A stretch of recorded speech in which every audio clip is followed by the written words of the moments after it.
ഈ ബൈചേട്ടൻ്റെ ഒരു എക്സസൈസിന്റെ ഒന്ന് പറഞ്ഞു തരും. ഞാനൊരു 15 വയസ്സ് തൊട്ട് ഡോജയിൽ പോയിക്കൊണ്ടിരുന്ന ആളാണ്. ഞാനൊരു 20 വയസ്സ് വരെയൊക്കെ ഡോജയിൽ പോയിട്ടുണ്ട്.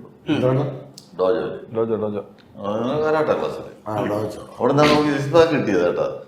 അവിടെ ഭയങ്കര അബ്ഡോമിന് ഭയങ്കര ഹാർഡായിട്ട് എക്സസൈസ് ചെയ്യിപ്പിക്കും അന്നൊക്കെ. ഞാൻ ഷോർട്ട് ഡ്രീവ് എന്ന് പറഞ്ഞ സ്റ്റൈലിലാണ് പഠിച്ചത്. ഞാൻ ബ്രൗൺ ഫസ്റ്റ് വരെ പോയി. അത് കഴിഞ്ഞാൽ പിന്നെ ബ്ലാക്ക് ബെൽറ്റ് ആണ്. അത് അന്ന് കിട്ടാൻ വലിയ പാടാ, ഇടികൊണ്ട് ചത്തു. അതുകൊണ്ട് ഞാൻ പോയി. ഭയങ്കര പാടാ.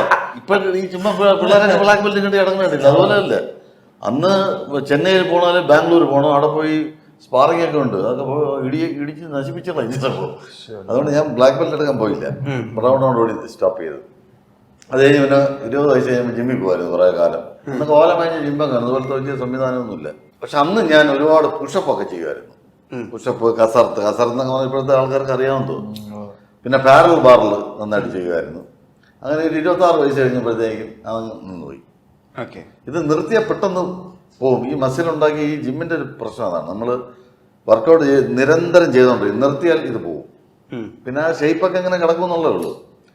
അപ്പം 26 വയസ്സ് കഴിഞ്ഞപ്പോഴത്തേനും കല്യാണം കഴിച്ചു. പിന്നെ ജിമ്മിലൊന്നും പാടായി. പിന്നെ ഷട്ടിൽ കളി തുടങ്ങി.